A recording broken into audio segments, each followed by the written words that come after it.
everyone I come across, work, strangers. Hey, you play Elden Ring? Hey, you play Elden Ring? Hey, you play Elden Ring? As a group, we were supposed to do this and play the storyline. Yes, we were. We all had it planned out. I took off. The game's amazing. I took off. You just left without us. Oh my God! You gave me no choice. Legitimately gave me no choice, and there's no waiting back. I don't think I can afford to get sucked into a game. It would just take over my life, and then I would just. That's all I would do if I really got sucked. I played MLB for hours, and I guarantee that the playability is nothing compared to that. Probably 10 times more. So I'm just gonna be. That's all I would do. This got ranked the best game of all time. Already? It just overtook Breath of the Wild. Better than MLB 2021? Yeah. Yeah, I mean, we should have did it, but this works. This is right up your avenue, both of you. The whole storyline, the fantasies. I mean, this would be great marketing for Nerd Soup.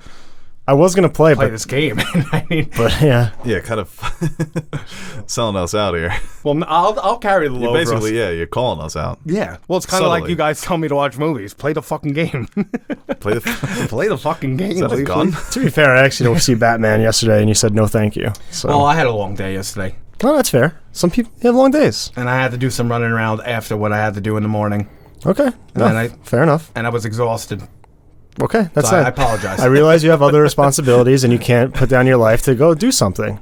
But I played Elden Ring. Played Elden Ring all night. I also managed to squeeze in 10 hours of Elden Ring in that exhausting day. Well, you know what? That legitimately sounds like an exhausting day. I didn't do any of that. What'd you do yesterday? I watched Naruto and played Mass Effect. That's really what's keeping me from Elden Ring, is because I've gotten so invested in Mass Effect. Like Aaron said, I got sucked in. Yeah. Not a lot of... It's a good feeling, though, when you really look forward to playing a video game. There's two things that I think get me. It's long animes. When a long anime is good, and you're just thinking about it all day, you can't wait to get done with work, go home, binge the anime, and video games. When you're at the halfway point and you start checking how long is left because you don't want it to end. It's like, oh, there's only 8 hours left in this game? Fuck. But there's 2 sequels. And the games carry over into the sequels. Your file, the decisions you made impact the sequel and the third one. It's like when you can upload your NCAA character to Madden. That was fun. Yeah, it's exactly like that, yeah. Well, fuck both those games, MLB and Mass Effect. Play Elden Ring with me, please. You know what I did in Mass Effect? I killed one of my main supporting characters who's in the second and third game. So he won't be in the second and third game. Oh, why'd you do that? You cut a storyline short. I wasn't upgrading my charm points, so I wasn't very charming. So I just pulled the gat out and just smoked him. Yeah. You're so bank. You have no idea the concept of charm. No. So you thought it was just cutting off somebody's head. Yeah, is exactly. This? Well, that's that meme with the butterfly. Like, is this charm? There's also intimidate, which I didn't have any either.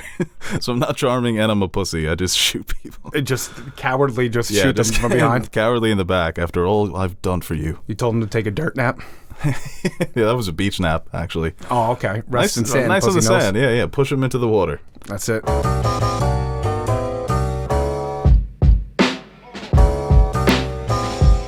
Hello, everybody, and welcome back to another episode of the Nerd Soup Podcast. I am Bo Oliver, joined here today. You already heard him with Aaron, the Nerd Soup Monkey, and Nash, and we are back to talk about the world of Hollywood, movies, TV, and video games. Possible Elden Ring in our future. But we're also going to talk about box office. We're going to talk about upcoming movies. We're going to talk about castings. All that fun stuff. Listen to us on YouTube, iTunes, Spotify, Google Podcasts, and follow us on social media at Nerd Soup, Bo Soup, Nerd Soup Monkey, and Anthony JQ Nash. On all platforms. How you doing, fellas? You do that smooth. You do it a lot better than me. I'm sweating. You didn't come up for air on that, but that was impressive. That was like you were doing a full 16 right there. I'm going to take a swig of water. All right. I'm doing very well. I'll let you take your water there, but I'm doing very well. I'm exhausted from Elden Ring. Exhausted. You know, it's tough to be you, huh? Yeah. I got a tough life, man. I know. I got a very see tough it. life. I see the grind you put in. Yeah, you can see the bags under my eyes. Yeah. I'm going to start going fucking blind soon from staring at the screen. That was definitely made up, right? What? Like, don't sit close to the TV? No, I think that's actually a thing. No, I think it is. The more I get older, the more I realize our parents lied to us about everything, just to make their lives easier. Fair, but also don't have kids. Yeah, because didn't science say, now that, our generation is, over 33% of our generation is going to go like almost completely blind of us just staring into our cell phones. That's a scientific fact? I thought somebody told me something like that. That was definitely your dad. Yeah. My dad, first of all, my dad's already blind and deaf at this point anyway, so. Yeah, every old person I've ever met can't see or hear, so don't throw stones in glass houses, you boomers. But the carrot thing, if I'm staring at the TV so much, it should be offset by all these carrots you made me eat to make my eyesight better. No, I'm still blind. So. Did you hear about the other rumor about carrots? No. They make you blow big loads? No, they didn't teach. That's what I always hear. It's the delivery that's funny. Bugs Bunny must have been shooting ropes. No wonder why Lola was fucking running back. Lola Bunny up, couldn't Doc? get enough, man. What up? Well, you make funny. That's why he's always shouting out Doc. Doc was probably like, yo, eat them carrots. You'll be That's why he wanted him dead. blowing fucking hydro Just pump. making a mess everywhere. Oh, man. Wow. I never heard that one. The neither. parents skipped that one around bedtime. I heard Carrots. I heard the pineapple one. Yeah, pineapple, of course. Also, we have some news that we wanted to announce on this podcast in honor of March Madness. This is an idea that me and Teddy have been cooking up. Even though he didn't finish his first Twitter poll tournament that he initially did. What was it? The best movies of 2010? Yeah, and that was a mess. Yeah, it was a mess because he put too many mainstream movies in there. The voting was a little skewed. But now we're just going to do superhero movies. So we've compiled a bracket of the 64 greatest superhero movies of all time, according to us. We tried to weight the bracket pretty fairly. We've got our number one overall seeds, which is The Dark Knight, Into the Spider-Verse, Logan, and Infinity War. So those will be the 4 number one overall seeds. And on Thursday, we're going to start releasing the matchups. So we're going to do 4 matchups a day until we finish off that first bracket. And that is going to be on Teddy's Twitter account.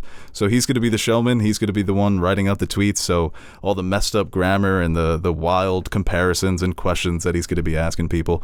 And we're also going to be doing giveaways. So for each bracket, for each section of the bracket, so there's 4 sections, we'll be giving away something to one of our participants. The winner? Here, Nolan, your movie advances. Here's a Dark mug. Knight's still number one, Nolan. Here's a 4K Blu-ray copy of the Dark Knight trilogy. That's funny, 'cause I was actually thinking the other day, I wanted to do we talked about, oh no, that's later on in the podcast. I actually was thinking of doing just a theme, just best television themes, like intros. But yeah, I guess that's a better idea. Substantially better. How many movies in No, total? I think that could be a fun one. It's going to be 64. 64, so you're So doing the we've 16 compiled bracket? the list. We did the 1 seeds, 2 seeds, up until 16.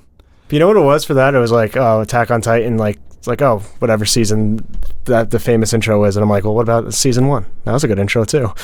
Yeah, for animes, it can be tricky. But I was going to have an anime bracket and different types of brackets, but then it would have been covered in bias because I was giving New Girl original intro, the long version. That's a number 1 seed for sitcoms for me. And I think people fucking hate that, so. We need to do giveaways for this? Because I'll pump out a couple autographs if you need. Include the Nash autographs. So our giveaway is going to include basically all the Nerd Soup merch that you can get. I have some clothes that don't fit me. Some of Aaron's clothes, Nerd Soup t-shirt, mugs, stickers, all that standard shit. But we're also going to give away movie collections. So the first collection we're going to give away will be the Dark Knight 4K trilogy. So all you have to do is follow us on Twitter. I want that. What'd you say? I want that. Well, maybe you can get the Blu-ray copies. We'll take them out of the... Every digital code is removed. Every digital code has been scratched off. So you just have to follow us on Twitter, and the way to enter the giveaway is you retweet the polls. So you have to be following our Twitter accounts, and you have to retweet. Obviously, you can just vote, you don't have to participate in the giveaway, but only those who retweet will be eligible for the giveaway. So yeah, we're excited for that. We're going to do that throughout March. We're going to do 4 matchups every day till we knock off half of these movies. Then we'll go to the round of 32. And that will be starting Thursday, so be on the lookout. I'm going to start a campaign to hijack this. I just don't know what movie I'm going to push forward. Is there betting odds? Why are you trying to be like the fucking Warren Buffett, dark money into the fucking superhero movie poll that's being ran by Teddy? You're trying to push what, like Ant-Man and the Wasp? I kind of hate to say this, but I'm siding with Aaron on this one. If there's money to be made or betting odds or something, there's no money to be made. It's just we have two completely. No, we have two completely. I'm just metaphorically comparing him to dark money in politics. Yeah. Like he's going to pay off our fans to vote for Ant-Man. I'm trying to discredit the legitimacy of Teddy's poll. You're trying to make money. Yeah. Why don't we we could work for each other. Scratch my back. Yeah, no, we can figure something out here, but we're going into it with different aspirations. Okay. But put them together, we can't be stopped. That's true. Can't be stopped. I'm going to block you guys both. Oh, yeah, so, we just wanted to plug that there so you can go and follow us on social media. And, yeah, that, we're going to do it for March Madness. I'm going to get the fucking Snyder cult on you guys. Zack Snyder's Justice League and Batman v Superman and Man of Steel are on this bracket. Just one That's question. your final four right there, buddy. I'm rallying the troops. Just one question, I guess, that the fans would want to know as well. What's the time limit on each vote? 24 hours. 24 hours, so you're doing a day vote? So I think what we're going to do is we're going to start at 9 p.m., so that will be the first matchup, and then we'll go every 3 hours. So 9 p.m., 12 p.m., 3 p.m. Yeah, I think you messed up there. 9 a.m. Oh, yeah, 9 a.m. Okay, yeah. Yeah, sorry. We'll start I at knew 9 what you a.m. meant. Yeah. 9 a.m., 12 p.m., 3 p.m., 6 p.m., and then it will be 24 hours. So you'll just have to, if you want to vote, you just have to be on Teddy's Twitter. We're getting West Coast games here? Yeah. It's like basically, West Coast games, right? Okay. So that we manage to finish it before March is over, we're going to do 4 matchups every day. So it'll be the 1 and 16, the 5 and 12, the 8 and 9. So the first matchup that's going up is the Dark Knight versus Superman Returns. Because the Dark Knight is the number 1 seed and Superman Returns got the 16th That's seed. the thing with 64. You're going to have some of these in there. Yeah, no, some of them are like the top 4 seeds, like we said, are the Dark Knight, Logan, Into the Spider-Verse, Infinity War. The top 4 bottom seeds, Superman Returns, Black Widow, Thor, and Spider-Man 3. So it's not too bad. No, it's not. No, they have some fan bases here. I don't know if any 16s are going to pull off the upsets over the ones. Cinderellas? I'll see what I can do. No Cinderella? Like you have Logan versus Black Widow for 116. Like that's going to be a... Dude, all I'm saying, audience. If this gets into the hands of the ScarJo Twitter mob, Logan's fucking done for. The thing is, too, I'm going to look at one of these that I've actually seen in the lower bracket. I'm going to be like the Sister Jean of one of them. Oh, you guys are going to fuck this up, huh? Yeah, probably. No, I'll forget it. I'll let it play out. Yeah. But could we stay on Teddy's ass to do this, man? Because sometimes he's like, Pressure's on Teddy. Because, Pressure is on Teddy. let's not have like a baseball Rob Manfred kind of thing here where we're in a lockout situation for a little while. And then My guarantee from this bracket, not even about who's going to win or what's going to happen, is that the added attention to Teddy's Twitter is going to blow up his head so big that he's going to try to throw out some funny tweets and they're just going to fail miserably. That would just be a great side effect. That's my prediction. Yeah. it's not bad. How far do you think Teddy gets into this before he gets tired of tweeting? Oh, it's going to be in the main account by week 1. Okay. Well, you want to take those bets? I'll say he at least knocks off the first round of 30. Why don't you just do it on the main account? It's more traction, more followers. Yeah, it's a Teddy thing. Teddy runs the polls. You're supposed to. Just get to the topics. All right, let's go to the first topic. We're talking about the Batman dominates the U.S. box office. Yeah, keep that one to yourself. With 128.5 U.S. domestic debut. It's a huge opening, so obviously it was number 1. Number 2, I guess we're just going to get into the other top 5, was Uncharted with 11 million. Dog, the Channing Tatum vehicle, came in with 6 million. Spider-Man No Way Home, kicking out all those indie movies and small movies from the theaters, came in at number 4 with 4 million. Well, every time I go to my Regal app, I'm still shocked that that's playing. Yeah, and I always think 1 showtime, 2 I'm always showtimes. like, maybe. Yeah, I did that yesterday. I was like, I could go for another round of that. And number 5, Death of the Nile, 2.7 million. Ugh. Not sure what the totals for Death of the Nile. That would be interesting to see. I know Spider-Man No Way Home is like 1.7 billion, but now with the Batman coming out, obviously it's the Batman. So we all knew it was going to do okay at the box office. I saw it again yesterday. This is a big debut. And this family left because their kid was scared. That was my kid. Like, first of all, leave the kids at home. But, like, nothing's making me leave that movie theater, especially if that was their first time seeing it. I would be so disappointed in that kid. You know what happened to Marissa? A couple She got walks scared? in. Probably. It's a scary movie. Yeah. A couple walks in and sets up their daughter on a phone to play on the phone for the entire movie. And the usher walks in like 20, 30 minutes and says, you can't do that. Mm-hmm. And they just left. Good. I don't know what people think, that they're going to set up their kids with Candy Crush or... The person next to you was on their phone the whole time. Yeah, the first screening, that person was on her And, phone. and then they actually taking did leave. notes. Yeah, no, she left. No usher needed. No usher needed. No, she just, I don't know, she got tired of the movie. Somebody tweeted the other day, I feel silly telling my kids this Batman movie is only for adults. It's weird. It's not for kids. I think there are moments that could be scary for anyone who's like under 10. Seriously. I got a little shaken up a little. Right. But you're not traumatized. No, but I have been having a lot of Batman dreams, which That's are the pretty line, cool. right? If you traumatize a kid or you don't traumatize, that's really what you're trying to feel out here, right? Well, maybe you can inspire them to be like the Batman. Do you want to, traumatize them? Yeah, sure. Or you leave the Batman and you get shot, and then that's their Batman origin story. Everything coming full It's circle. like some Amanda Waller shit trying to recreate the Batman story. Just killing a bunch of That would be Teddy. parents. Don't in even front put of that on kids. the pod, because Ted's going to try and do that too. He'll fake his own death in front of his daughter. Just have a Yeah, Batman. just because he had a daughter, Leave not for a son. 12 years, come back, and she's just like a businesswoman. He's like, what the fuck? But yeah, I mean, no surprise. What do you say, like 250 million worldwide, around there? Yeah, it made, I think, 260. Okay. I don't know what it was projected. I think that might be a little bit below projections, but I mean, just from me trying to go see the movie like yesterday again on Sunday, like most of the time slots were pretty filled up, and it's playing every hour on the hour in just regular theaters, not even the IMAX. So I think this is, I don't know like what the sustainability is. I don't know how many people are like removed from us are going to go back and see it again. I don't think it has maybe that appeal for people as much as like a Spider-Man will, just in the sheer fact that it is like a pretty heavy movie that runs close to 3 hours. But I mean, in terms of like other Batman films, it's weird because Batman is the most popular comic book character besides Spider-Man, but it gets outperformed. Even the Dark Knight movies and even Batman alone couldn't really bolster up the Justice League and Batman vs Superman man films. So I don't know if it's going to reach like any heights of the Dark Knight Rises, but I think it will fall somewhere in between on the high end of all Batman movies. Yeah, those Marvel movies, man, they come out. Captain Marvel made over $1 billion, right? What's the kid appeal? Yeah. You can take your kid to see Captain Marvel.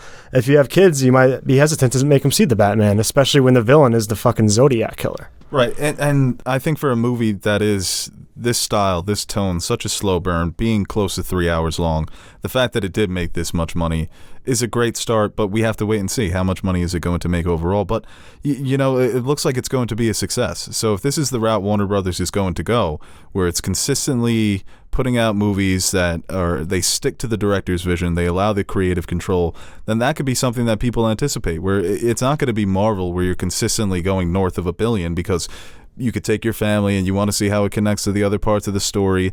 But you know, going into the Warner Brothers movies, you're going to get something that you've never seen before, something that's ambitious, something that's pushing the boundaries of superhero filmmaking or blockbuster filmmaking in general. So, you know, everything that they've said after this movie and even going into it suggests that this is the route they're going to go. Where it's going to become director first. It's good for, you know, if they do, everyone likes to compare DC and Marvel, but now it's getting real to a point where if they're the antithesis of Disney, and I love what the MCU is doing, but it does feel like it's becoming a playground where only the MCU is allowed to play in. That's what the market has dictated. So it's not only, Disney took a big shot with the MCU. They got lucky. We've talked about it many times. But now they're the dynasty. You know, they're like the 1960s Celtics. Who's going to be the team that wins one championship every, you know, maybe it can beat DC. And they become the antithesis of that formula factory style of making movies. Yeah, I just, from outside looking in, for somebody that isn't a superhero fan, I see Marvel as this, you know, that famous meme. Like the people on the two guys on the bus. One's looking at this classic meme. Yeah, that's a classic. The one A that's recent looking classic. Yeah, and it has chance to go down as one of the goats because everybody uses it on Twitter. The internet culture has completely shattered my concept of time. A meme that got famous 3 months ago is now ages ago. You know? Right? Yeah, because the memes just go and just die really quick. Yeah, but that's just what it seems like with Marvel and DC, that that's the route that they should take. When they tried to match up to that kiddie, corny punchlines that Marvel's so successful with that could draw kids in, have DC just be dark. Like this Batman is supposedly, I did not see it, but from what I've been hearing, that this is an emo goth, very dark. You can't bring your children, children scared.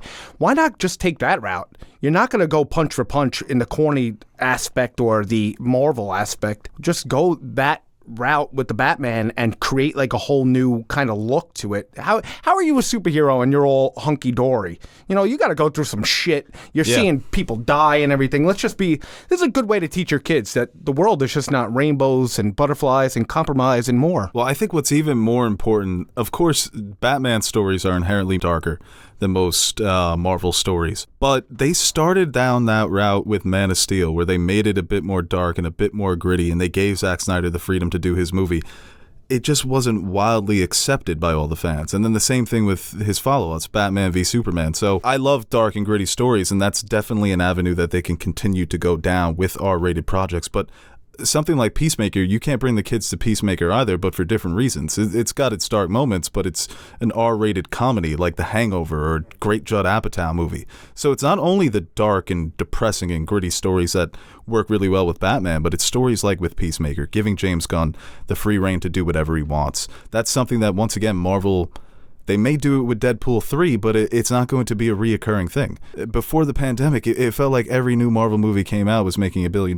But I think for the overall health of movie making, what Warner Brothers is doing is a huge positive, and they should be commended for it. And unironically. Well, they said going forward they're going to give filmmakers more control. But yeah, we shit on them when they tried to do like with Joss Whedon's Justice League and things like that, where they really had no clear direction. I think we've always said that we kind of would rather them operate in like how they did with the Batman and the Joker, kind of giving filmmakers the freedom to do what they want, but like don't feel the need to be tied to every other story that you they've told, and don't tie it to you don't have to tie it to every other DC movie. They can be their own thing and stand alone, and when you do that, you're allowed to basically do whatever you want. And even though it is still kind of a mess right now in terms of what the DCEU is, we'll see what it is after Flashpoint, but have Peacemaker and James Gunn do whatever he wants with that. Continue Matt Reeves' Batman trilogy. Make a good Superman movie. Give a great filmmaker the ability to make a great Superman movie, one that is actually can blend in those elements together. Because a lot of complaints with Man of Steel was it was too gloomy for that Superman character, where they made him try to be Batman and kind of had the same tone as a Dark Knight. But when it comes down to it, that's not really Superman. Superman can be a blend of those elements. So yeah, just don't worry about copying Marvel. They tried it, it didn't work. Succeed and be better than them in other areas. And I think they have been, I think they have the ability to do that because they have so many more interesting characters. They have 3 of the most iconic characters in comic book history with Batman, Superman, and Wonder Woman, just to name a few. And so there is an audience there, and if you make a good movie, they will come and see it. Flash ain't no schlub either. Flash is great. Flash has got some Flash, yeah, he definitely does. I think a lot of Flash fans are disappointed that they're going the route of bringing back Ben Affleck's Batman and Michael Keaton's Batman instead of just doing a Flash story, because Flash has a lot of good comics out there. Flash, after Spider-Man and Batman, probably has the best villains. A lot of comic book fans would tell you that. We'll see. I think even with Superman, you can go the route like they just did with Pattinson, get a new guy in there, Dude, the best story for Superman is the origin story. It's the Genesis story. A person trying to figure out what he's supposed to do with this immense power. It's to be in a situation where you can be, at a cafe in Paris with Lois Lane and then a fucking kaiju attacks, and who's the one man that could take care of it? You are. That's awesome. Those moments, there's such an innocence and purity to the Superman character that hasn't been explored in a dark and complicated world on the big screen in such a long time. So I hope they do go that route. I hope there's a director that, for a long time, people wanted Matthew Vaughn to do a Superman movie, but his Kingsman movies have been shit in the bed recently. I don't know who that director is out there. I've seen people suggest Bryce Dallas Howard, but I think overall for Warner Brothers as a company and for blockbuster filmmaking, this is a great move. It could be a great sequence of events. Just a leading into story the next few to years. address to this. Sorry to cut you off. Just a story to actually address to this. Speaking about blowing loads before that. With Robert Pattinson saying that if this movie flops, that he'll do porn.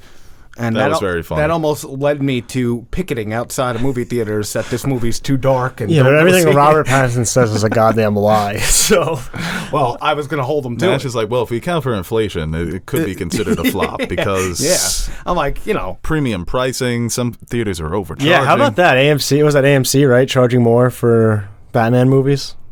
Yeah. Yeah, how Yes, would they you were. just like get off topic? How would they even judge to was it based on the production that they would charge the ticket price or the hype of the movie? No, the hype. Yeah, The hype? Yeah, Oh. yeah. It's like, a grocery store raising the price of strawberries when it's not strawberry season. Yeah, that really does suck, man. It really Strawberries does. get crazy expensive. Yeah, like the price of steaks right now, price of chicken. I mean, it's everything at this point. But Dude, now even fucking Batman. Once you go to a restaurant, see chicken wings, and it has an MP next to it for market price. That's usually reserved for like the catch of the day or the lobster, not chicken wings. Yeah, chicken wings, yeah. Market price for chicken wings? Yeah. That could be anything. Anyway, but yeah, like you said, like how much more did they even charge? And is it like even $250. I think it adds up. a good definitely. idea? Yeah, if people Because that's are one willing of the to pay problems it, with movie theaters that people talk about is it's too goddamn expensive.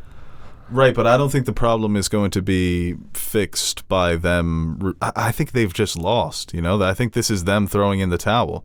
It's like Spielberg said, everyone kept bringing up that quote from 10 years ago, that in the future it's going to be the big event movies and it's going to be like opera, where you have to pay more than what the price is today, probably twice as more, because those are the movies people are willing to go and see. If you told me, listen, you can only see the new Avengers in Super IMAX for $30, I'm like, yeah. No, yeah, I'm going. We're already close to $30. Yeah. So What's Super IMAX? hold on there. That's 5 years breaking from news. now, what's going to be the prices of tickets? Like I said, it's already become. Like, what's the average right now?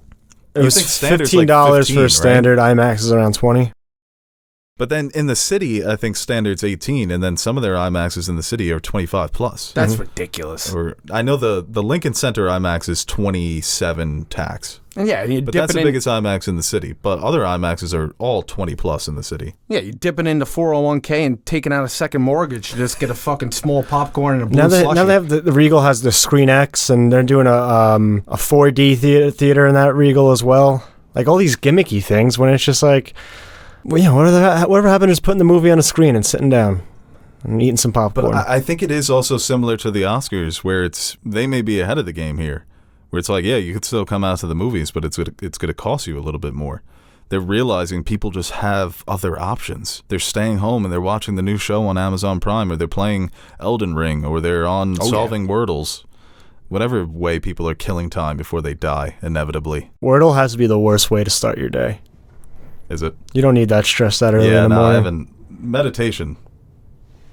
You've been meditating? Good way to start your day. Yeah, nice 10 minutes. Nice. Are you Clear your meditating, mind. or are you Good for just like sitting on the couch for a little? You're like, damn. No, I truly, you really got to get the mind, because it rests the mind. It's hard, man, to just get your mind not thinking about anything. Do you play music in the background? Or Yeah, I one of play a those little complete like silence? the sounds of the beach, Oh, okay. Ugh. Cool. and the woman goes like, meditate. But she sounds hot, Put some sunscreen on. Does she say that? Or No, she, picture yourself at it. Okay, let's just get to the next topic here. You said we talking about movie theaters? We get to complain about that some more. Nah, I mean, I don't think it was anything significant, but It is funny that if it was Marvel doing it, It's people just would have weird. been crying. But because it was the Batman, everyone's like, this is inevitable. But if it was Disney, they would have been like, that Disney! Yeah. Yeah, you're 100% right. Yeah. But But- because it's AMC, everyone's like, oh, we feel bad. Which, true, you well, should feel bad. Yeah, like if it's for the theaters, like obviously that's a theater decision to help them make money and keep them afloat. So if that's the price you got to pay, then so be it. They're not going to have gas for their private jets. Oh. It's for the theater chains that are going broke. Oh, no. Yeah, Johnny Slick running the theater chain and his family for 4 generations can barely make ends meet. Poor Carl pours my popcorn. Can't even afford his Acme medication. That's the money. You're taking money out of his pocket. I guess, but come on. Trying to keep the community afloat. Meanwhile, he does have a private jet. Yeah. Like, wait a minute. All right, let's move on to the next story. We're also staying in But the theaters realm of- need to, like, I love a good theater worker. They do a lot of good jobs, but they need a better system there. It's taken way too long, especially on the crowded nights. Okay, What, that's the such an concession- old man complaint. What, the concession stand? Yeah. I think they could do a little better. I was online for 25 minutes yesterday. Like, if I didn't get there early, like, I would have missed the beginning of the movie. The only thing that they could do better is just keep the popcorn in a bag or certain things and just keep it hot, like on a rack. And then, there you go. Instead of scooping it, and unless, you want your popcorn scooped fresh. And you ask go on for the it. wrong line, you see some other person that you notice was on the back of the line when you joined your line. Next thing you know, you're not even halfway there. They're already walking away with their popcorn. Yeah, that's a bad. You know what? I hate that. Maybe fucking hate you that. should take a moment to evaluate who's fastest. Because it all comes down to who's running the register. Some people are just fucking dirt slow. So I got to do a scouting report in order you to get stand popcorn. there, like fucking- like you're at the NFL Combine. Yeah. Get your popcorn for the scout. Get a popcorn from another So place. get the popcorn and then go back out And to go watch back. the popcorn. Bring microwavable popcorn with Okay. you and skip the line. All right, let's move on to the next story here. GCPD finally said it correctly because it's on the outline. Spin-off series has evolved. It's changing, according to Matt Reeves. So originally this was going to be a cop show about the cops in Gotham. Bunch of corrupt bastards, as we saw, and it was going to follow the movie and kind of explore what happens. But now it's becoming more of an Arkham show. So Arkham Asylum, it's going to pick up from where the movie left off. So it'll be interesting to see what this show turns into and how they explore it. Yeah, I guess I think you can I combine. totally forgot Nash was here, so we're going to Yeah. have to skate through some spoilers.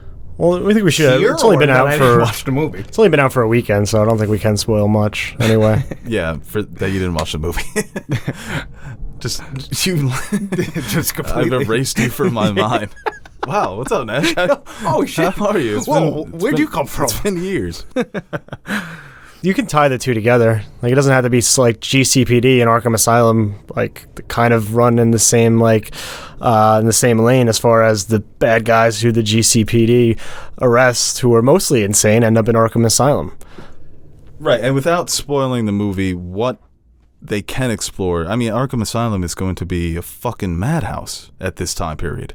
So they can get into so many of these interesting characters, and it sounds like they're going to feature a lot of characters from Batman's Rogues Gallery. So everyone on the internet is like, who do you want to be the next villain of Batman Part 2? Oh, I want this character, I want that character, this, and this. There's legit like 12 to 10 options out there Hypothetically that people speaking, want. But now you can get into those villains that wouldn't Yes. normally appear in the movies. That's the You don't cool- have time for it. would you rather a villain that you'd want to see in this universe be in this show, or a supporting villain in Batman 2?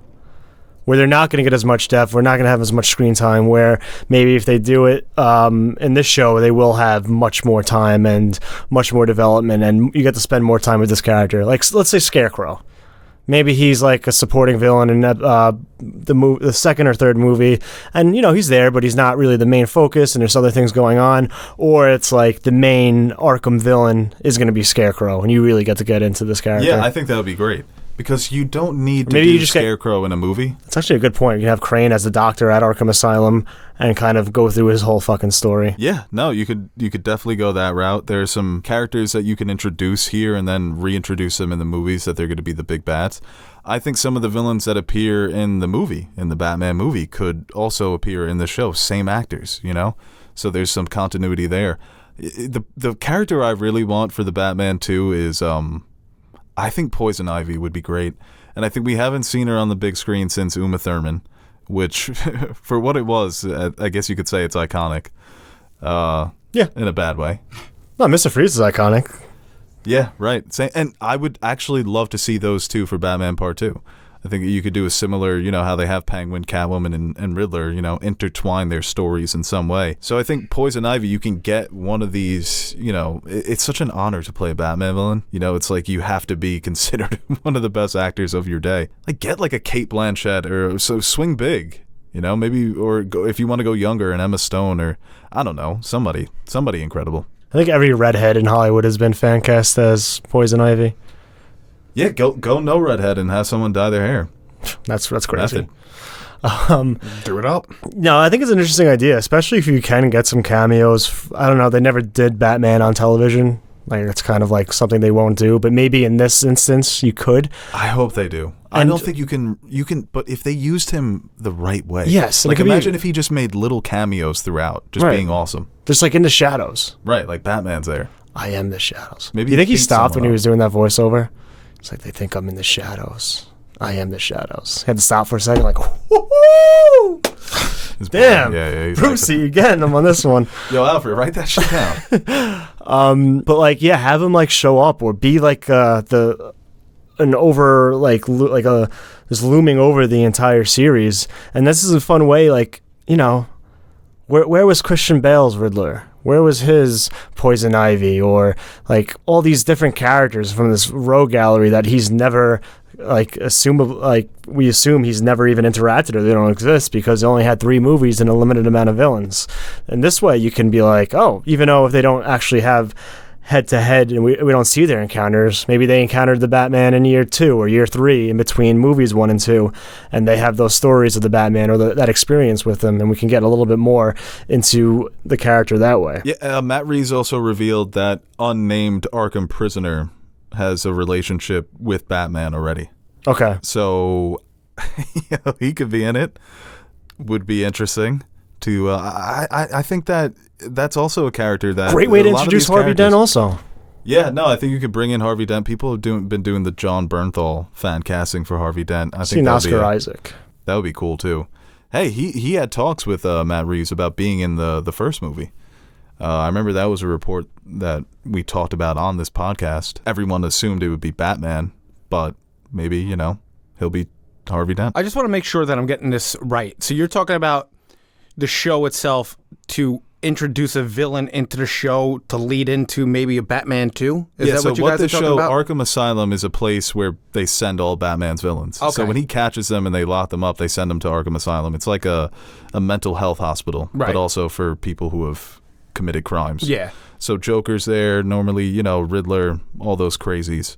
Then you so the show is going to explore Arkham's got also now they've set it up for like this weird history that it's got in the city. It's got this complicated history that they set up in the movie, which also goes back to the comics. So there's a lot of freaky shit they can get into here. Then it all depends on the sizzle of the villain. Then you can't have this Joe Schmo little I think if you dinky villain. If you even sell it as, it could be multiple, but if you sell it as Jeffrey Wright's Jim Gordon bringing down these villains with the help maybe of Batman, but then prosecuting them in a courtroom drama-esque way with Harvey Dent as the supporting character and bringing in all these different villains and teasing different aspects of it, I think that has so much appeal right off the bat. No, dude, they should definitely make it like Law that. and Order, Gotham. Yeah, Arkham is the center. Everything goes through Arkham, but it does explore the other aspects of the city. It goes through all, like, you know, procedural. Goes through all the different steps of what led them there and, you know, where they're going to next. And the criminal justice system. Yeah. Also, we have news about the Penguin series, which is also going to pick up from the movie, which will be led by Colin Farrell. I think he's still in negotiations, but he's obviously going to lead it, and he's also going to serve as executive producer, according to latest reports. And that's how you got him to do TV, huh? Hey, man, TV now is... I know. Has he done TV before? Yeah. Yeah, he did True Detective, right? Yeah. Cool. With HBO. I'm sure that gave him a, you know, just itching to come back. Right, yeah, no, very claimed. People loved it. But once again, following the movie, so where that character leaves off, you're like, hell, yeah, let's fucking get into it, man. Let's fucking see what you got.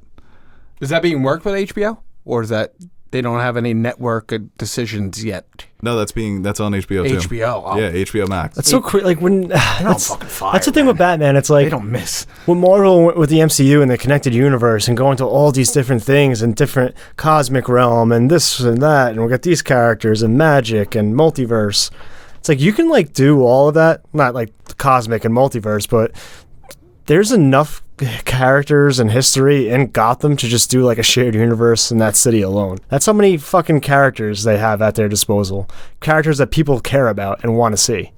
So you can do a Penguin, you can do the GCPD, do the Arkham thing, have the Batman movie, do a fucking Catwoman movie spin-off with Selena Kyle doing what she wants to do. Almost Drinking milk out of a bowl. Those were too much. You think so? No, I enjoyed them, but like I didn't need to see that like at 1 p.m. Yeah. Yeah, well, I had fun. Okay. I had fun. Now I gotcha. I had fun with it. Feeling like Bugs Bunny in the middle of the day. Yes. All right, let's move on to the next story. The Penguin, we're very excited for that. That's got a lot of potential. I Am Legend sequel, though. That's interesting news. So last I remembered, Will Smith died at the end of that movie. He did. Sacrifice his life for humanity. Literally, a bomb blew him up. Yes. This is, it's like in Mass Effect, the Lazarus Project, you know? If there's money to be made, let's just bring him back to life. Alternate ending. Apparently there's an alternate ending that's on the Blu-ray, or it's out there Did you guys watch on it? the internet. No. Have you seen it? Yes, I have. Okay. What happens? Yeah. So basically, you know the zombie that he was working on with the antidote? Yeah. So you know how the zombies like end up in the basement at the end, and then that's where he pulls the grenade and blah blah blah blah.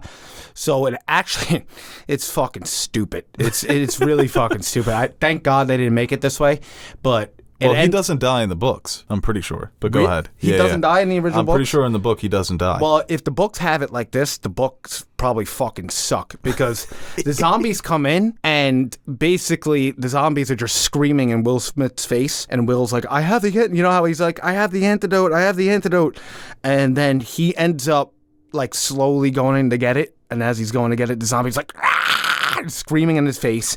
Then he gets the antidote, stabs the woman, you know, with the antidote, and she becomes like, you know, she gets a normal heartbeat and everything. And the main guy, that's his wife. Oh. So he starts freaking out, and he picks her up, and Will Smith is like, I'm sorry, man, I'm sorry, like crying. What are the fucking chances of that? Yeah. And then the zombies just walk away, and that's it. Fucking wife? Yeah, and that's it. And the zombies just leave the basement. With the wife? But yeah, but you could see like the zombie, like you could see it in his face. He's almost like, I'm fucking so mad at you for taking my wife, but I understand why you did it. And then he lets out just a at the end, and then just walks away. It's fucking stupid. And then that's it. And Will Smith is just crying. Yeah, that is super fucking dumb. I'd rather than bring back the dog than Will Smith. Remember the dog he had to kill? That was sad. Yeah, that was so fucking sad, man. Fuck that. You know what? Fuck that scene. No. I Every did time enjoy Julius Randle does an isolation. No. I do enjoy that movie though. That movie, I'll tell you what, that's Will Smith's best movie. It's not, but It is. You can think that. What's his best movie? I think Pursuit of Happiness is a better movie Fine, than I'll give you Legend. that one. Second best. But like, it's something where I don't think I've ever thought about this movie unless it's on. Like, I never was like, ooh, I want more of this world. Oh, I love it. That movie's great. But to bring back Will Smith after he clearly dies, and what? Either he's going to be like a ghost, or like he's going to be in the movie through Maybe like found recordings or whatnot, or he survived and he's all like Two-Faced now. Well, maybe they'll do either, like, no matter what, if he's in this movie, it's going to be like weird. maybe they'll do like a little bit of a prequel. Maybe they'll have him how he got to that point of where he was. You know, I just pictured him doing the fucking pull-ups, being jacked in an apartment, you know, getting ready for the day. And then as soon as it gets night, he's fucking running in. How did he find out how to do all of that? Maybe Michael B. Jordan. I don't care about that. That's what you're gonna do. If you're gonna do a sequel, don't cast Will Smith.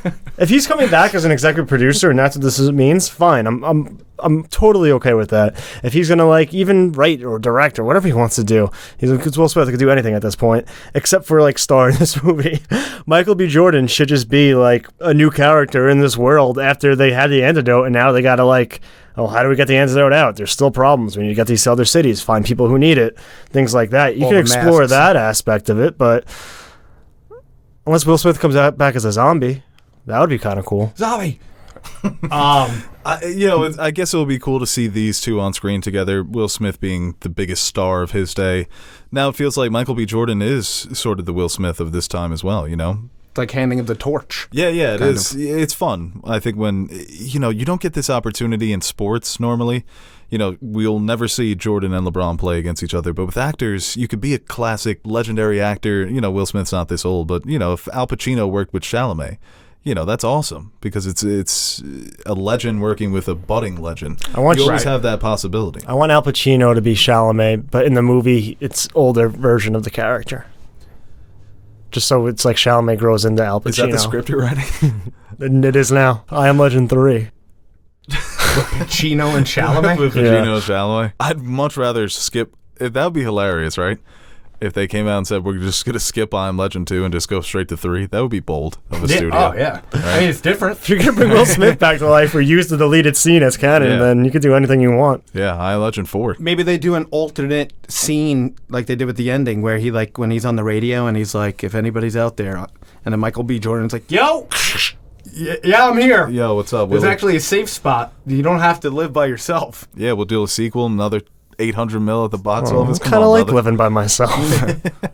Gotten used to these lifeless mannequins. Ugh. I'm kind of an introvert. I don't want to really deal with anybody. I'm all in. I love I Am Legend, and I'm not even a Will Smith fan. Whoa. You know what movie gets hated on a lot? That's why you ignored that clip I sent you the other day, The Fresh Prince? Yeah, Fresh Prince's good, and Put Pursuit some of Happiness. barbecue sauce on. I don't know. I think he's just a little overrated. I don't know why people don't like Hancock. Maybe because I saw it when I was a kid. I like that movie. I don't like that movie. Guy Robot. Charlize Theron's good in it. Oh, yeah. All right, let's move on to the next story here. We're going to speed run through our last story so we can get to some fan questions. Ooh. We have West Side Story's Ariana DeBose joins Kraven the Hunter. She's going to be playing Calypso, the voodoo priestess, who is a famous Spider-Man villain. Once again, that Spider-Man Rogues Gallery continues to grow on the big screen.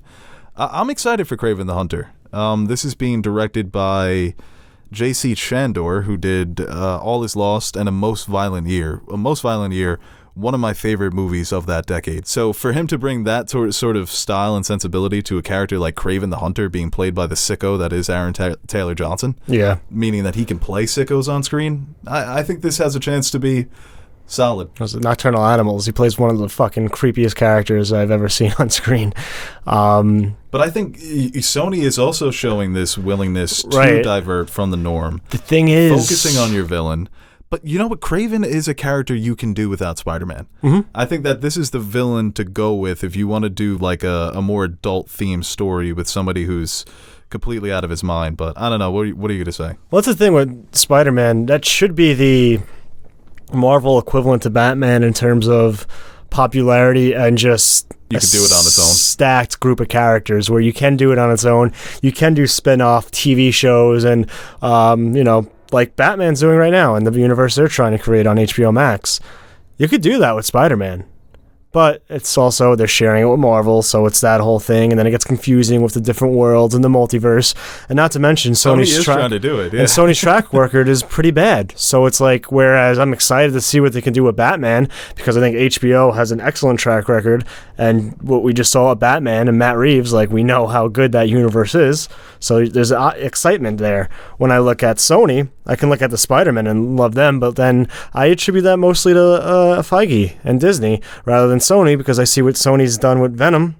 It's twice now, and with Spider-Man on its own, and I'm like, these suck.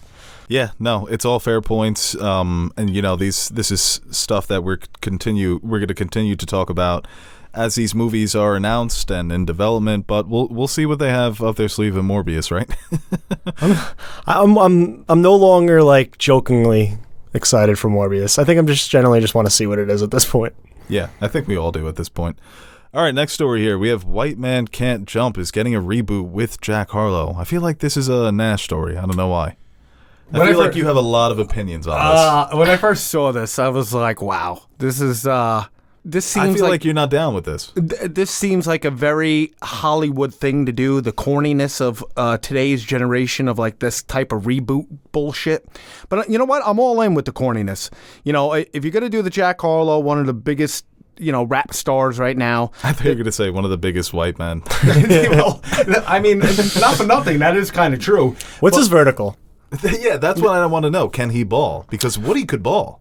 Well, no, he was in the celebrity game. Yeah, the All-Star celebrity game. He hit a logo shot, right? Yeah, he hit a couple threes. He's got an ugly jumper, but whatever goes in. And if we're gonna go with the full corny, then do J. Cole along with him. J. Cole kind of could play ball. He played across seas. I don't hate that, actually. Yeah. You know, and if it's like that, then I'm kind of in. But if you're going to do some serious fucking actor or like an actual NBA player, I don't know if I'm actually... then go full corny. But that's... like, White Man Can't Jump is like it's a good movie. Yeah, but like it's made with good actors and good director, and it's like Right. a well thought out and planned movie. Jack Harlow, I don't know, can he act? Apparently he had like he's killer, famous. like a killer tryout, Okay. like an audition. Like, Okay. I Man couldn't get 2 inches off the ground. They're like, yep, that white man can't jump. All Let's right, guys, give him the just role. line up and jump. Yeah, but I don't know. I mean, like the I whole said, point is that he does catch an alley-oop, but go hand in hand. If you're going to be corny, then go full corny. And like I said, I would love J. Cole and him to do it if it's going to be like it reminds me of like Space Jam 2. Space Jam 1, it's not like we always say on this, it's not the best, but it's a classic. you know what bothers me though? I guess with actors, this is just me ranting, but I don't know if you can even say this is true, but I feel like actors just aren't cool like they were back then. Woody Harrelson and Wesley Snipes are two of the coolest dudes on screen. Yeah. That's In their own ways. It's the perfect odd couple. Yeah, Rosie Perez. Right, and then you just throw Rosie Perez in the mix. She got her on Jeopardy. So her plot in the movie. She just wanted to get on Jeopardy. I know, but you want to put her back on Jeopardy? Couldn't care less about... Oh, you want her to host Jeopardy? Yeah, I do, actually. So who would be the Rosie Perez in this? If you had to pick somebody. Jeopardy Cardi Amy. B. If we're going to get non-actors, get Jeopardy Amy in there, and she can go on Jeopardy. And you have Jack Harlow, and who's J. Cole's the Wesley Snipes character. 'Cause apparently we're not getting any actors in here. I'll never forget, she had a question that the answer was Babe Ruth, and she said Wilt Chamberlain. Who? Jeopardy Amy? And White Men Can't Jump. Yeah, she got a sports category. I was to say, Jeopardy Amy, she fucking got everything right. She's insane. She lost, though, like a couple weeks ago. Yeah, I was going to say, she's not even the champ anymore. That's I know, What but the she fuck went are on a you talking about? fucking historic run. Well, it's over. That's What have you usually done the for me lately, kryptonite. Jeopardy fan?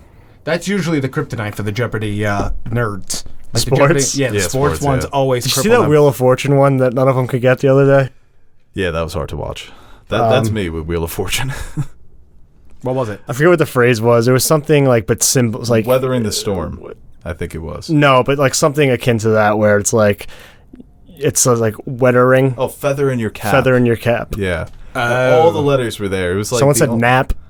They couldn't get them. Have you ever seen the one when the soldiers are there and they're trying to say Regis Philbin and Kelly Ripa, whatever, however you say her name, Ripa, and they actually have it spelled out. All the words are there. They just couldn't And say it, I like right? to sell the buzz bat. Regis Philbin and Kelly Ripa, and they just kept going down the line, and they couldn't say it right, and they we can't give that to you. The troops? Yeah, the troops. Damn. And it was kind of like, just do it for America. You know what Yeah, they what mean. the fuck? Yeah. Come on. They would. That was Captain Tryhard there, but Dude, the funniest shit is when Peter Griffin's on Wheel of Fortune, and he's like, yeah, I'll take a Q, yeah. another Q, Batman symbol. third Q, 4, and the Batman symbol. And then he just fucking nails it with no letters. Oh, that's good stuff. Well, let's move on to our last story here. We're going to wrap this up and then go to fan questions. Steven Spielberg is going to revive a iconic movie from the 1960s, Bullitt. You guys ever see Bullitt? Steve McQueen picture? I've never seen it. Don't call it a picture. Movies pre-1970 are pictures. A motion film. The other dude, we're at Batman. My mom's Talkies? boyfriend turns What's a to talkie? me. Talkie's pre-1930. Okay. No, well, that doesn't make sense. Yeah. Pre-1930 that featured talking. I'm sure there are some of them. A talkie. A talkie. A talkie. We're at the Batman, and my mom's boyfriend turns to me and goes, "What's the name of this picture? It's the one with Mark Wahlberg, right?" I'm like, "Oh, Papa, I'm sorry to disappoint you." Talking about Batman? No, we're seated for Batman, and he thought we were seeing Uncharted. He was so gotta be excited. He's like, "What's the name of this picture? It's the one with Mark Wahlberg, right?" No, it's not that picture, Papa. Oh man. This is the one with Batman. Another meme. Robert Pattinson's playing who now? The Twilight Kid? Krusty, Mr. Krabs and Squidward looking through the door. SpongeBob cleaning the table. It's like, how do we tell him? Yeah. He's all excited for Uncharted. Poor guy. Poor guy. He loves Mark Wahlberg. Oh. No, I don't think I've seen Bullitt, but That generation of men between like 50 and 70 just loves Mark Wahlberg. But I wanted to say the same thing about, that I mentioned with Woody Harrelson and Wesley Snipes. Steve McQueen, king of cool in his era. And, if Spielberg is going to remake this movie and it's about a cop in San Francisco, apparently it's got an iconic car chase scene. It's streaming on HBO MAX. I'm going to watch this tonight. I feel like who's the modern day Steve McQueen? Like, who's the male actor you would put in this movie right now if you were remaking this? I feel like we don't have that type of actor. Didn't they make Leo Steve McQueen in Once Upon a Time in Hollywood? Yeah, he ain't cool like that. He's not the king of cool for this era. I mean, Tarantino don't they literally put him He in. didn't get the part. Oh yeah, it's true. Tarantino wrote him as a goofy cat TV cowboy. That's true. But the first person, Mark Wahlberg, get your mom's boyfriend in the theater. Right, that is true. Bullitt starring Mark Wahlberg. Well, how old was he during this? So I feel like imagine 40. Yeah, it's like every 30s, cool early actor 40s. in the 30s and 40s were also 50 years old. For 30 years, they were all 39. Yeah. But they looked 50. No one really hits me with that James Dean type coolness though. I feel like Ryan Gosling is the first one that comes to mind for this. Yeah. Cool, quiet type. He did it in Blade Runner. He did it in Drive. That's a good one. It's just, I feel like back then, nobody ever, But cool now is so different than cool back then. Cool back then is jeans, white But this t-shirt, cool smoking a cig. I think we've lost Hair slicked our sense back. of cool. Now it's everybody Chalamet. tries to be cool. This cool is better. Tony Soprano, like the Gary Cooper type. That cool, yeah, I've got mental issues, but I'm gonna ignore them. You even see that Elvis Putting on the trailer, Ritz. Austin Butler, that's not Elvis. Yeah, Yeah, that is true. he's not I think, that cool. Yeah, it's hard to That movie looks fucking terrible, by capture the the way. coolness of an era. But the thing is, everybody's trying to be cool, so the cool thing is not to be cool. That's how I see it. Everyone's trying to dress different and Like this the and that. It's coolest that's celebrity not we cool. have right now is Snoop Dogg. Yeah, Yeah, that's cool. But you're not going to put Snoop Dogg in Bullitt. why not? That's true. All Be right, creative. Let's go to fan Fuck it. questions.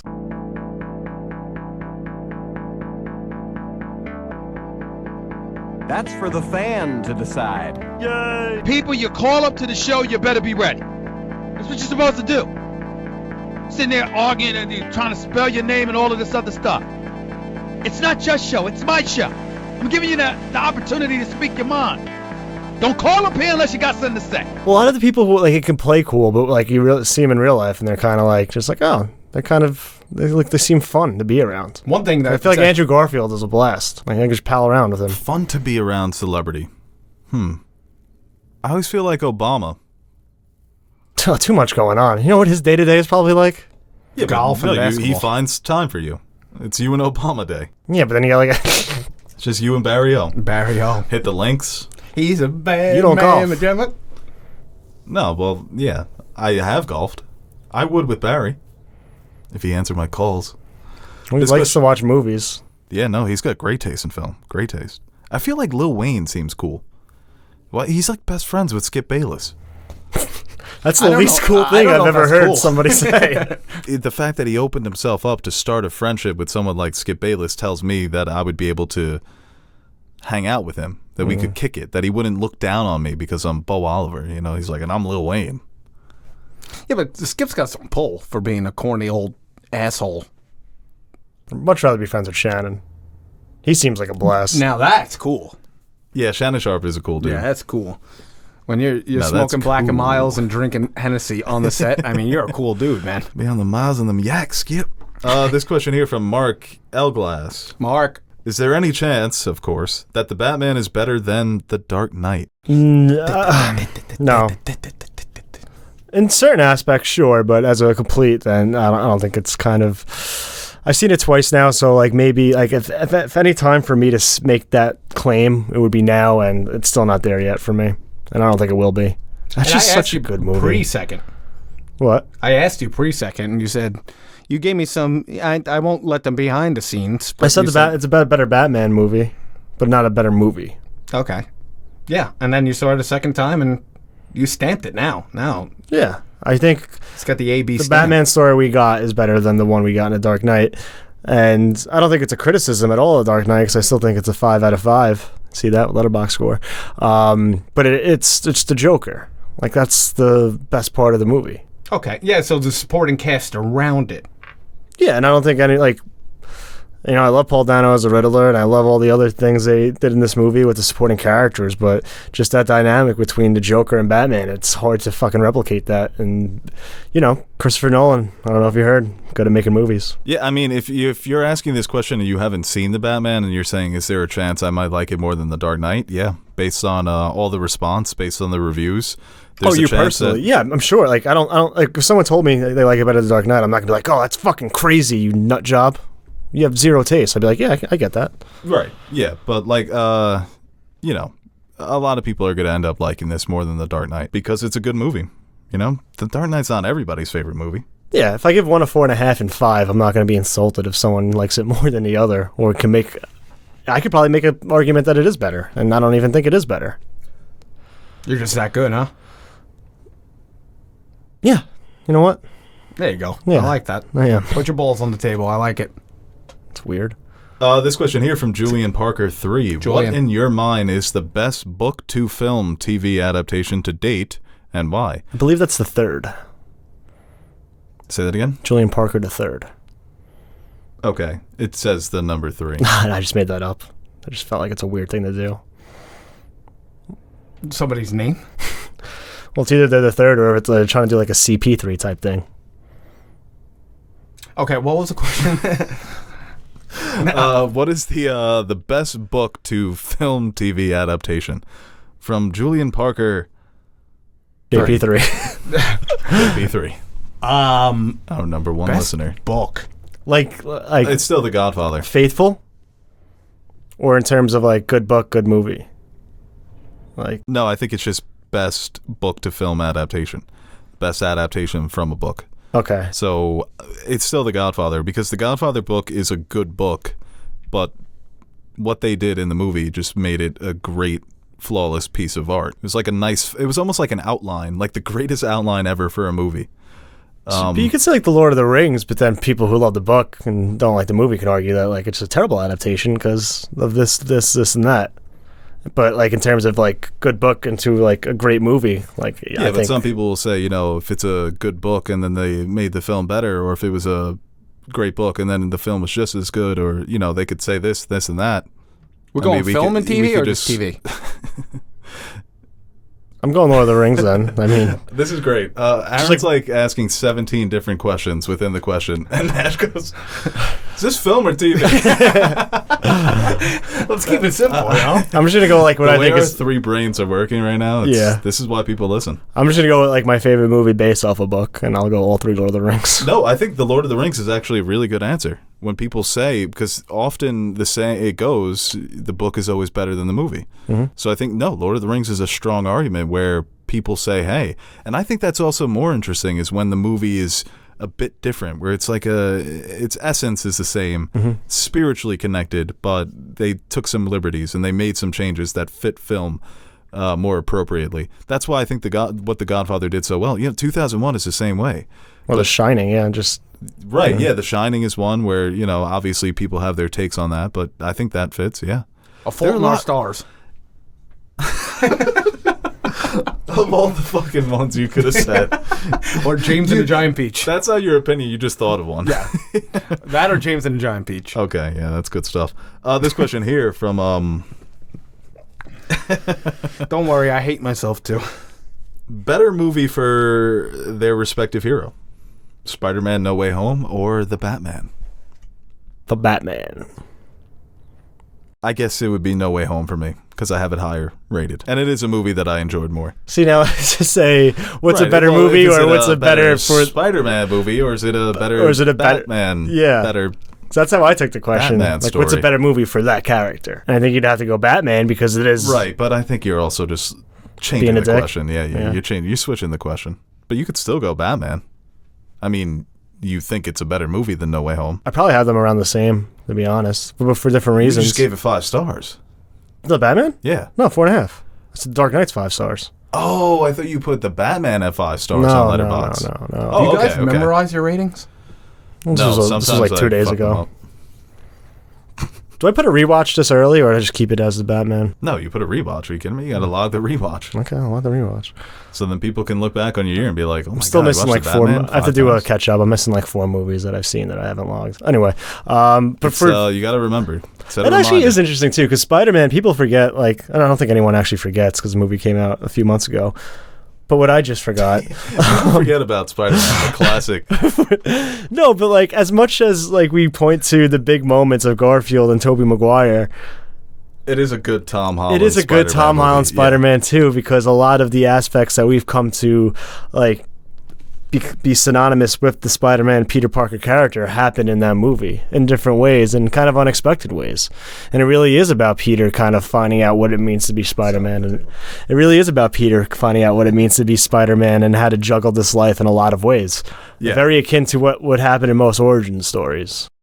Dude, for where these characters both end in their respective movies, that may be the more interesting argument, is which, movie had the better arc for the main character. So it feels like at the end of both movies, Yeah, it's different. They're going to different places. but the same. Like Batman's being like finding out what it is to be Batman and Spider-Man finding out what it is to be Spider-Man. yeah, it's cool how that kind of matched up. And it's cool how both of finding out what hero you're going to be just is, comes from just absolute chaos. This question here from JMac03. What did you guys think of the trailer for Jordan Peele's Nope? I thought it was a great trailer. awesome. Yeah. I saw that for the first time in front of Batman. Because I didn't watch it. I'm trying to get away from watching trailers because even the Batman, I Yeah, wish I I didn't stopped for see a that while. trailer. I wish I didn't see any of them because even some of these moments that I was anticipating in the movie, they would have hit me so much harder. All I needed was that first trailer from Yeah. the first look we got with the Riddler voiceover. Yeah, no, seriously, that's all I needed. That actually would have been way better. Yeah, trailers. But this trailer was great. This Nope trailer, this could be his. I mean, he may be going 3 for 3 after this one. and this might be his best. The way this Yeah, trailer, this because looks awesome. this trailer was, this made because that's the problem with trailers. Trailers tend to give away way too much. The big, they'll give away 1 or 2 huge scenes, and sometimes you need that. Sometimes the movie just needs that kind of buzz in order to get, like we were making fun of the last movie we saw when they just showed that like 2 minutes of Brad Pitt. It was the Sandra Bullock, Channing Tatum, Brad Pitt movie. Yeah. Which there is another Sandra Bullock and Brad Pitt movie coming out too, which got me confused because I'm like, wait, this is a different movie. But yeah, the one where they clearly spoil the Brad Pitt coming into the movie in the trailer because they're like, no one's going to see this unless we show Brad Pitt in this Right. trailer. But in this trailer, even it seemed like the small part, even, what's his name? Stephen Yen? Is that how you say his name? Or Yoon. Yoon? I'm sorry. Excuse me. Yoon. Just him looking up and just that dramatic look that he has of, I'm assuming, whatever, an alien or a cloud or whatever the hell that was. Just that Yeah, was it a looks like it's powerful going to scene. be aliens. Yeah, it looks like, and Jordan Peele Aliens is just... Right. He's That's just gonna checking it off his book. It's going to be His stupid horror good. book. Yeah, it's going to be stupid good. Yeah, that's like he's already nailed the big 3 of like scariest things in the world. If he does that, aliens, evil doppelgangers, and white people. So he's coming out fucking strong and fucking all of them up, really. Yeah. I don't know how the aliens, if it is aliens, what kind of aliens? We need a new spin on the alien. A new spin on the alien? We need a new spin on the alien. I don't think this is going to be a positive alien. Just by the looks of the trailer alone. What if we're the aliens? Just wrote your movie for you, Jordan Peele. You use that before, because I know that you wrote that in your college essay. Yeah, I wrote that in my college short story in Exploration of Space. It's a great... It's a good plot twist. You really should invest... Got an A on it. Yeah, you should have invested something into that. Because that could have been a nice book or a short essay or Are something. we talking about Aaron's short story? Yeah. Okay. Yeah. Got an A on it. It was pretty good, though. Like, the whole concept of it when he first told me, and I was like, oh, shit, that's actually not But you that can bad. only do it through the written word. Why? You could argue it was a terrible piece of writing because I didn't explain the other characters well enough for you to be like, oh, those are humans. You're a writer through and through. Actually, yeah, I can Your see heart's on the page. Yeah, I'm more of a big picture guy. Next question, please. This question here from Flowy1 Kenobi. But also a great title though, because I feel like every time in a horror movie you see something scary, like your first reaction is like, oh, nope. But if he does come out 3 for 3, he's got to be. Do you think he wants to stay in that horror element or branch out? You could say if it ain't broke, but also. Yeah, but he's kind of unique. He's kind of got that like dark comedy into his films as well. But he can open this up like I hope studios aren't just being like, oh, we want another Jordan Peele horror movie. You know? I think it's all from him. But now, I think it's what he wants to do. Because he even said when he wrote Get Out, or when he made Get Out, that he's got like 9 or 10 horror scripts. Yeah. And he thought Get Out is awesome because now I get to just make horror movies. The response to Get Out was so awesome because now I'm established and I can make these movies. If you want to make something else, I feel like also if you have these three on your back, it's like, well, yeah, we can afford, we'll take a chance, give him money to make maybe something else if he wants to. Or he can just really do anything. Yeah, I think like you said, he's got this distinct style where it is horror, but it's his flavor of horror. So he's becoming like an auteurist, where it's just what you're getting into. It's similar to Wes Anderson. I don't think Wes Anderson is ever going to make a Jurassic Park or a James Bond movie. I could see Jordan Peele making that transition more than Wes Anderson, but maybe this is just where he always stays. I want Key in a movie, though. Yeah, but wasn't he doing like Star Trek? Or, I'm sorry, Twilight Zone? Yeah. Right, but that's down his alley. Yeah. Yeah. And he was doing that, and I guess he already had his like comedic era.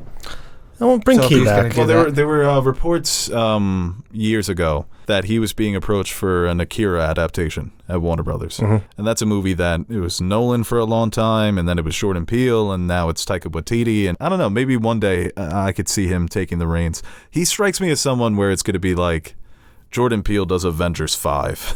Really? The only way I'm playing in this sandbox is if I'm doing like the big one. I could see him like doing a DC movie. Or a Superman. I think Jordan Peele's Superman could be interesting. Because the horror elements will be there. It would be like Sam Raimi coming over to Spider-Man. One of these sicko bloody-ass Superman fucking villains. scenes, man. Yeah. And then like it's something like Invincible. Superman. Right, yeah. That would be fucking insane. Jordan Peele, get on it. Someone tweeted, like, actually just the other day, and I kind of agree with it. It's like the sudden need to make Superman character either evil or like some type of tyrant. Like, people find interest in those type of stories now, when it's like we still haven't really gotten a regular old live action Superman. Yeah, that's the new thing. That's the hot thing to do with that Superman archetype, is to make him evil. But even with Invincible, obviously you had the presence of Omni-Man, and he's evil Superman.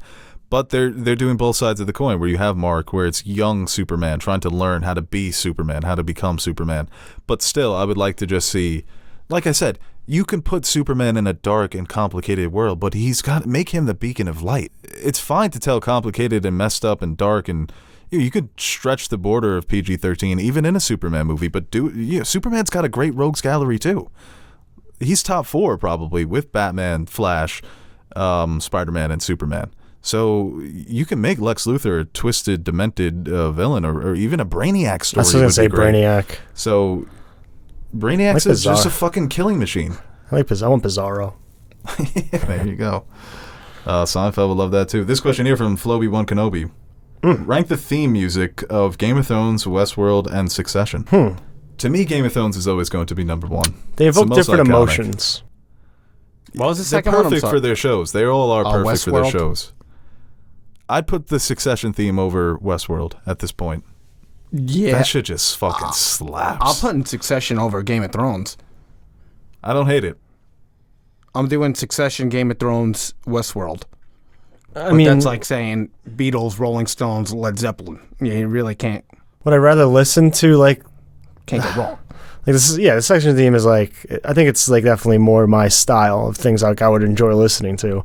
But the Game of Thrones are just so epic, and there's just this association with like my favorite characters and favorite show and favorite houses and all these different things that I think about when I hear the music. So just for that reason. What's alone. making your head bob more though? Succession. That shit makes it. Yeah, but in terms of how it fit their shows, Oh, I the think Painted Black in Game of Westworld Thrones, is fucking fire. Yes, it is.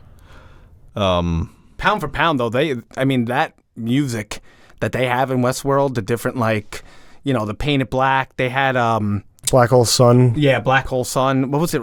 They had And As Long As I've Got You, the Cream sample. Yeah. Yeah, it's they absolutely rip it. But there's Raymond DiGiovanni, man, he's a fucking genius. also he did Game of Thrones as well, right? He did Game of Thrones and Westworld. And Westworld, okay. Succession, I forget the guy who did Succession. Well, but it is a great he should theme. be pumping out, rap beats. That shit is. All right, guys, that is the Nerd Soup podcast for today. Thank you for listening. Thank you for joining. Like, share, subscribe, do all that good stuff for Aaron the Nerd Soup Monkey and Nash Anthony J.Q. Nash. I am Bo Oliver, signing off. And guys, any last thoughts?